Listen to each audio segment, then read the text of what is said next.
The other day, we spoke about how London was going to be shutting down its roads to celebrate Pakistan's Independence Day. Now, the scenario is just ludicrous in general, the fact that we have a country who are celebrating their independence from Britain in our capital city. However, it was made worse when the government used the taxpayers' money to pay for the event. They shut down the roads and had a huge police presence within the city.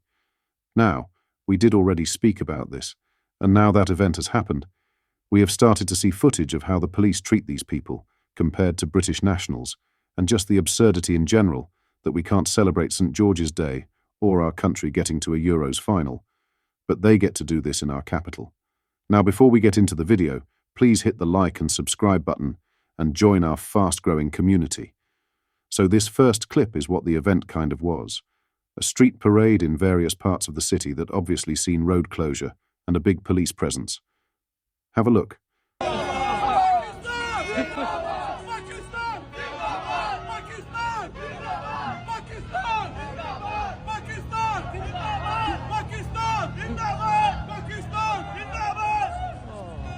So, a couple things to note from that clip. Firstly, if you love Pakistan so much, then why are you here chanting about it in England? Wouldn't you just do the obvious, if you love something so much?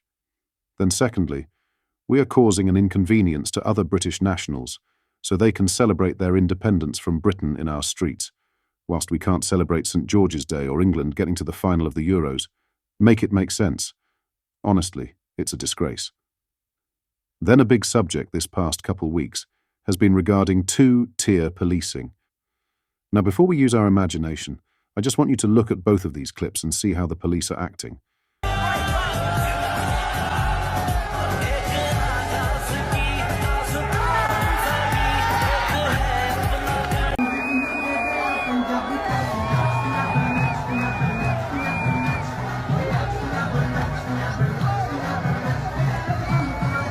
Now, believe it or not, I'm not anti-police. However, I want you to use your imagination. How do you think the police would have been acting if this exact parade was for St. George's Day? Do you think they would have been dancing around like that? The answer is no. Now, as I said, I'm not anti-fun. However, I am anti-two-tier. And this, with the rest of the clips I have shared this week, are clear and obvious evidence. Before we go any further, let me know your thoughts on all of this in the comments. In other news, free speech activists are fighting back against Kier Starmer strong-arming the authorities, amid concerns a clampdown following unrest in Britain will have a chilling effect on free speech. The Free Speech Union, FSU, is offering legal support for anyone who is contacted by the police in connection with something they have said about the murder of 3 schoolgirls in Southport and the subsequent unrest. The group, which advocates freedom of speech, said they have launched an arrangement with a top firm of criminal lawyers to assist people seeking legal advice in the aftermath of the disruption across the UK. It comes after a 55-year-old woman was arrested for wrongly identifying the Southport attacker as a Muslim asylum seeker. FSU stepped in to help the woman and said, "If she is charged, we will pay for her defence." The group acknowledged that she may be guilty of spreading misinformation, but has challenged the law she could be charged with. In a statement, they said, "When Cheshire Police arrested a 55-year-old woman last week for wrongly identifying the Southport attacker as a Muslim asylum seeker, we stepped in to provide assistance. We would be amazed if she is charged, but if she is, we will pay for her defence." Priti Patel has doubled down on her Nigel Farage stance, saying that letting him back into the Tory fold wouldn't be right. The Reform chief has repeatedly ruled out any chance of rejoining the party he left in 1992 in protest at John Major's leadership. But in recent years, party chiefs have faced calls to pull off what would be a sensational coup, given the 60-year-old's track record in campaigning. The ongoing Tory leadership contest will have done little to satisfy those wanting a Nigel return, as all contenders have ruled out the possibility, including Patel. Patel, who has a positive relationship with the former UKIP leader, said the damage caused by reform to the Tory vote at the general election as a key reason for her position. She told Chopper, "First of all, Reform is not the Conservative Party. It's a political party that stood against the Conservative Party in the general election.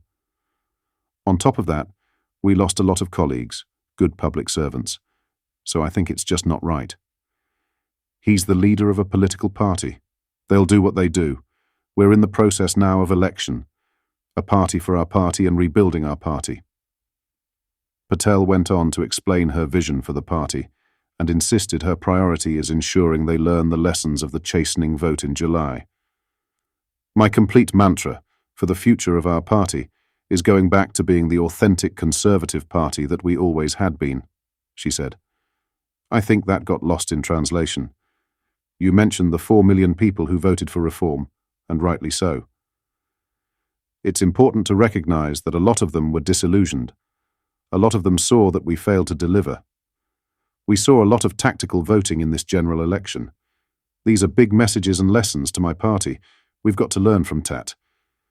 I'll never be dismissive about what happened at the general election, but my focus as leader of the Conservative and Unionist Party is to make sure we go back to being a strong Conservative and Unionist Party.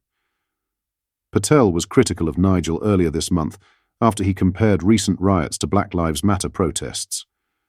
The former Home Secretary rejected his claim about two-tier policing. She told Times Radio, "I've seen the statement and the comments that he has made, particularly about the Black Lives Matter protest, which, by the way, took place during the pandemic when we had a range of restrictions around protest. There's a clear difference between effectively blocking streets or roads being closed to burning down libraries, hotels, food banks, and attacking places of worship. What we have seen is thuggery, violence, racism. Those kinds of comments are simply not relevant right now. That is not correct. It is not correct."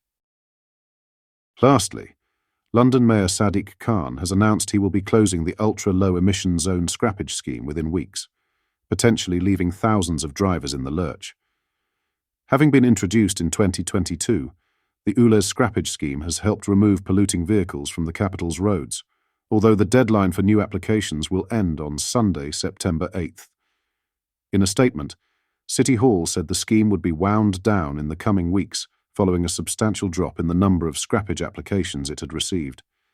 In the 18 months of operation, more than 186 million has been committed to almost 54,000 applicants who wish to scrap their non-compliant petrol and diesel cars.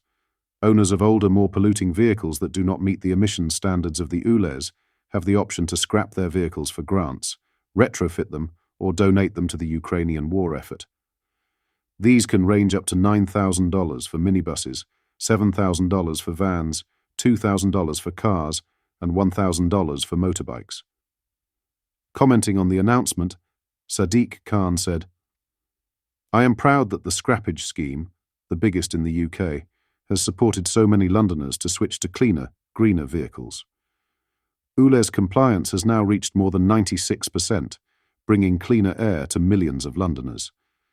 I remain committed to taking world-leading action to improve London's air quality and encourage sustainable transport." The scheme was first rolled out in 2022 with $110 in funding, which was later extended to $210 million available to London's motorists. At one stage, the mayor called on former Prime Minister Rishi Sunak to match the amount in the scrappage scheme, bringing the combined total to more than $200 million. An extension to the scrappage scheme was launched over a year ago to allow all Londoners to access grant funding by ditching their old internal combustion engine vehicles. What are your thoughts on Pakistan Independence Day being celebrated in the capital? Let me know in the comments. Hit the like and subscribe button, and I'll see you all next time.